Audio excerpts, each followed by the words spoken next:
నమస్తే. ఇన్నాళ్ళు నన్ను సపోర్ట్ చేస్తూ, ఎంకరేజ్ చేస్తూ మీ ప్రేమని నాకు అందిస్తున్న ప్రతి ఒక్కరికి కృతజ్ఞతలు. అలాగే ఈ వీడియో కూడా ఖచ్చితంగా మీకు ఉపయోగపడుతుంది. లైక్, షేర్ అండ్ సబ్స్క్రైబ్ చేసి మీ సపోర్ట్‌ని నాకు అందించండి. అలాగే ఈ వీడియో పట్ల మీకున్న అభిప్రాయాన్ని కామెంట్ సెక్షన్‌లో కామెంట్ చేసి తెలియజేయండి. ఇప్పుడు వీడియోని చూద్దాం. జ్యోతిష్య శాస్త్రం ఒక అద్భుతం. వేదాంగమైన జ్యోతిష్య శాస్త్రం అనేటువంటిది మానవ జీవన గమనానికి ఒక వరం.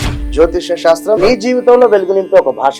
ఆ భాష నీకు అర్థమైతే ప్రకృతి నీతో మాట్లాడుతుంది. అస్ట్రాలజీ నేర్చుకోవాలి అనుకునే వారికి అద్భుత అవకాశం. మురళీధర శర్మ గారి అస్ట్రాలజీ క్లాసెస్ అతి త్వరలో మొదలు కాబోతున్నాయి. 100% జాబ్ గ్యారంటీ. వివరాల కొరకు సంప్రదించండి. నమస్తే, వెల్కమ్ టు అవర్ ఛానల్. నేను పద్మిని. ప్రస్తుతంతో పాటు ప్రముఖ ఆధ్యాత్మికవేత్త, నారీసేన ఫౌండర్, దత్త ఉపాసకురాలు శ్రీమతి లతా దత్త గారు మనతో పాటు ఉన్నారు. మాట్లాడదాం. అక్క నమస్తే. అక్క నమస్తే. జై గురుదత్తారా. శ్రీ గురుదత్త. అక్క కొంతమంది అంటూ ఉంటారు, ఎన్ని పూజలు చేసేస్తున్నాము, హోమాలు చేసేస్తున్నాము, జపాలు చేసేస్తున్నాము, అయినా మాకు గ్రహస్థితి ఏమీ మారట్లేదు. ఇప్పుడు కూడా ఇందాక కూడా ఒక కాల్ వచ్చింది.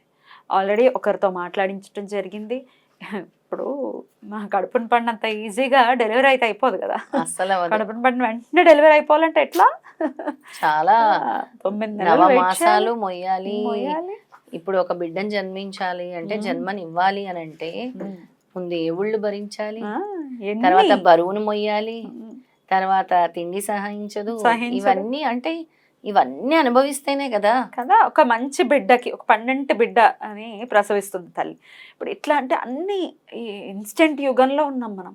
ఇట్లా పూజ చేయగానే, పొద్దున పూజ అయిపోగానే సాయంత్రానికి మనకు కరుణించేయాలంటే ఎట్లా సాధ్యపడుతుంది? అలా చేస్తే ఇంకా పరీక్షిస్తాడు స్వామి. ఖచ్చితంగా. ఏమి ఆశించకుండా నువ్వు చేసుకుంటూ వెళ్ళు. నేను అదే చెప్తాను. ఇప్పుడు మేము అనగాష్టమి చేస్తున్నాము, లక్ష్మీ కుబేర వ్రతం చేస్తున్నాం అని అంటే ఒక్కసారికైతే నేను ఫలితం చెప్పను. మీరు ప్రాసెస్ లో చేసుకుంటూ వెళ్ళండి. అది 3వ నెలలో వస్తుందో ఫలితము, 5వ నెలలో వస్తుందో చూడండి. మీ కర్మని అనుసరించి అది ఫలితం రావటం ఉంటుంది.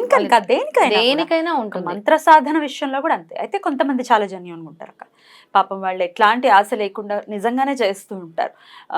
మేము ఎంతో కొంత మార్పు వస్తుంది అని ఓపికతోనే ఉన్నామండి. ఇప్పటికీ చాలా కొంతమంది అయితే లక్షలు ఖర్చు పెట్టిన పరిస్థితులు, చాలా లక్షలే ఖర్చు పెట్టామండి. మరి అయినా మారలేదు గ్రహస్థితి అంటే ఎట్లా అక్క? మరి వాళ్ళకేంటి ప్రత్యామ్నాయం? ఇది నేను చెప్పింది కాదు, శ్రీపాదులు వారు చెప్పిందే మనం మాటల్లో విందాం. ఇప్పుడు నేనేదో చెప్పటం కాదు, ఒక దైవ స్వరూపం, దైవ స్వరూపులే ఆయన. దత్తాత్రేయ స్వామి వారి మొదటి అవతారం శ్రీపాదులు వారి చరిత్ర చదివితే ఎన్నో రహస్యాలు ఆయన చెప్తున్నట్టు ఉంటుంది మనకి. అంటే మన జననం ఎలా ఉంటుంది, స్వామి ఎలా నిర్ణయించి మనని లోకానికి పంపించారు, లేదా మన గరుడ పురాణంలో ఎటువంటి శిక్షలు ఉన్నాయి, ఇవన్నీ కూడా స్వామి మనకి చరిత్రలో చెప్తూ ఉన్నారు. దాన్ని అర్థం చేసుకోవాలి. ఏదో చదివేశామా అంటే కాదు. స్వామి ఏం చెప్తారంటే, నువ్వు చేసే అర్చన, నువ్వు చేసే నామము వల్ల ఎటువంటి ఫలితం వస్తుందంటే స్వామి మాటల్లోనే నేను చదివి చెప్తాను. ఎందుకంటే ఆ లాంగ్వేజ్లోనే చెప్పటం నాకు ఇష్టం, అందుకని చెప్తాను. ఇది పరమ సత్యము. స్వామి చెప్తున్నారు, స్మరణ, అర్చన మొదలైన క్రియాకలాపాల వలన శ్రీపాద ప్రభువులతో సాంగత్యం ఏర్పడుతున్నది. దీనివల్ల అర్చన వల్ల, నిరంతర నామం వల్ల.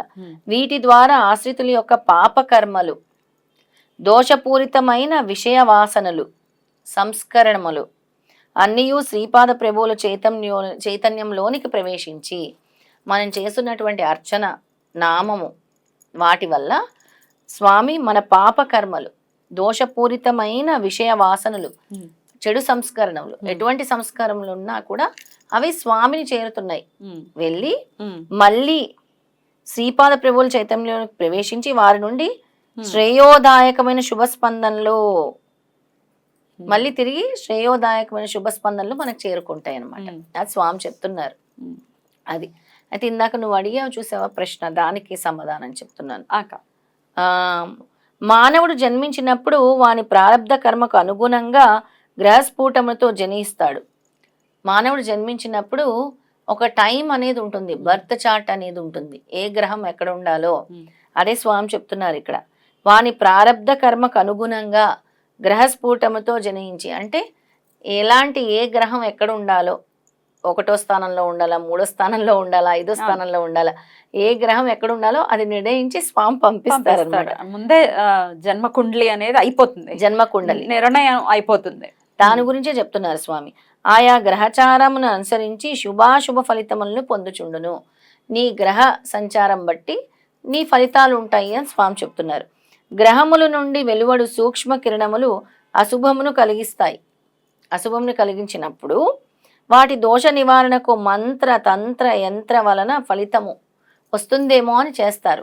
అప్పుడు కూడా కలగనప్పుడు మంత్ర యంత్ర తంత్రము నువ్వు చేశావు, ఆ గ్రహాలు ఇంకా కూడా నీకు అనుకూలించట్లేదు అన్నప్పుడు జప తప హోమములను ఆశ్రయించవలెను. సో తపించాలి అంటే తపస్సు చేయాలి, అంటే మంత్ర సాధన చేయాలి, జపం చేయాలి, హోమం చేయాలి. జపం చేయాలి, హోమం చేయాలి. తపం అంటే ఇంకా నిరంతరము దైవనామస్మరణే తపం అంటే, ఇంకా వేరేది ఉండదు. వాటి వల్ల కూడా ఉపశమనము కలగనప్పుడు నేను ఇది కూడా చేశా, మంత్రం చేశా, యంత్రం చేశా, తంత్రం చేశా, స్వామి మీరు చెప్పినట్టు జపం చేశా, తపం చేశా, తపస్సు చేశా, హోమం చేశా, వాటి వల్ల కూడా కలుగునప్పుడు ఏం చేయాలో స్వామి చెప్తున్నాడు ఇక్కడ. వాటి వల్ల కూడా నీకు కర్మ తీరలేదంటే నువ్వు ఎంత మూట కట్టుకున్నావు నీ ప్రారంధ కర్మ, అప్పుడు కూడా ఉపశమనం కలుగునప్పుడు శ్రీ గురు పాదుకలే శరణ్యము, శ్రీ చరణులు సర్వశక్తి సంపన్నులలు. శక్తులలో మంచివి చెడ్డవి కూడా ఉండను. ఆయా శక్తులు కలిగించు స్పందనలు శుభములను అశుభములను వసుగుతాయి. ప్రతి గ్రహమునకు మానవ శరీరమందు కొన్ని ప్రత్యేక భాగములందు ఆధిపత్యం కలుగుతుంది. ప్రతి గ్రహం కూడా మన మానవ శరీరం మీద ఆధిపత్యం చూపిస్తూ ఉంటుంది. కొందరికి శుక్రుడు, కొంతమందికి గురుడు, కొంతమందికి కేతువు, కొంతమందికి రాహువు, కొంతమందికి చంద్రుడు వాళ్ళంతా చూడు ఎప్పుడు కూడా ఆలోచనలతోని యాంగ్జైటీ డిప్రెషన్ అంటే ఆ గ్రహ ప్రభావం ఉన్నప్పుడు. కుజుడు చూడు కోపం ఎక్కువ ఉంటారు, కుజుడు వాళ్ళు అగ్నిపర్వతం లాగా కోపం ఎక్కువ ఉంటూ ఉంటారు, అలా ఉంటుంది. గురువు చూడు చక్కగా ఉంటారు వాళ్ళు, అంటే గురువు అనుగ్రహం ఉన్నప్పుడు. గురువు మళ్ళీ అనుగ్రహం లేనప్పుడు అదే రిజల్ట్స్ ఉంటాయి. జాండీస్ లాంటివి, ఆరోగ్య సమస్యలు, చాలా బాధలు పడటము, ఇలాంటివన్నీ కూడా ఉంటుంటాయి అన్నమాట. అలా స్వామి ఇక్కడ చెప్తున్నారు, ఏ భాగం ముందు ఆయా గ్రహముల ఆధిపత్యం ఉంటుందో అలా అవుతుంది. విశ్వ చైతన్యం నుండి ప్రవహించు సూక్ష్మ స్పందనలు గ్రహించినప్పుడు అనిష్ట ఫలములు సిద్ధిస్తాయంట. అలాంటి స్పందనలు కలుగు ఆకర్షణ వికర్షణలు తేడాలు ఉంటాయి. అందుకే సజ్జన సాంగత్యం కలిగిన వ్యక్తి దుర్జన సాంగత్యం అనేది చాలా ఇంపార్టెంట్. అందుకే గుడ్ ఫ్రెండ్స్ బ్యాడ్ ఫ్రెండ్స్ గురించి కూడా చరిత్రల నుంచే చెప్తూ ఉంటారు. అందుకే ఎప్పుడు కూడా సత్పురుషుల ఓరాలో ఉండాలి, అవధూతల ఓరాలో ఉండాలి, భగవంతుడి ధ్యానంతో ఉండాలి, భగవంతుడి నామజపంతో ఉండాలి, ప్రయత్నపూర్వకంగా సత్సాంగత్యం చేస్తే నా గురుపాదుకలే శరణ్యము. నిన్ను అన్ని అరిష్టాల నుంచి కూడా అన్ని విధాలుగా నువ్వు చేసి చేసి చేసి నువ్వు అలసిపోయి ఇంకా నీకేది కానప్పుడు నా పాదుకలే నిన్ను రక్షిస్తాయని శ్రీపాదులు వారు స్వయంగా చెప్పినటువంటిది ఈ వాక్యము. ఇది శ్రీపాద శ్రీవల్లభుల వాక్యం, నేను చెప్పింది కాదు. అంతే, ఇంకా అన్ని అయిపోయి, అన్ని ట్రయల్స్ అయిపోయి, ఇంక వద్దు నాకు ఈ జీవితం అనుకునే వాళ్ళకు కూడా గురువు యొక్క అనుగ్రహం పొందాలి ఖచ్చితంగా. గురు పాదుకలే అంతే, ఇంకా అవే శరణం. సేవ, గురుపాదుకల సేవ చేయాలి. ఎలా? గురుపాదుకలు ఎక్కడైతే గురుపాదుకలు ఉంటాయో అక్కడికి వెళ్ళి గురుపాదుకలను తొడవాలి, గురుపాదుకలకి అభిషేకించాలి, గురుపాదుకల్ని అలంకరించాలి, గురుపాదుకలకి ధూపం వేయాలి, అక్కడ సేవ చేసుకోవాలి, అక్కడ తొడవాలి స్వామి చుట్టూ. అంటే ఆ స్పందనల్ని స్వీకరించాలి.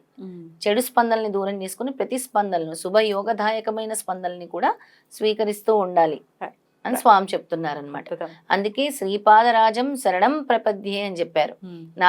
నీ పాదాలే మాకు శరణ్యం స్వామి. అందుకే మనం ఆ పాదాల గురించే స్మరిస్తూ ఉండాలన్నమాట. రైట్ అక్క, చాలా బ్యూటిఫుల్ గా ఎక్స్ప్లెయిన్ చేసేది, డెఫినెట్ గా యూజ్ అవుతుంది. కొన్ని కమెంట్స్ వస్తుంటాయి, ఎన్ని చేసినా మాకేం లాభం లేదు, మీరు చెప్పేవన్నీ ఇది, మీరు చెప్పేవన్నీ అది. అంటే మీ ప్రారంభం బట్టి ఉంటుంది. ఎండ్ ఆఫ్ ది డే మీకు ప్రాసెస్.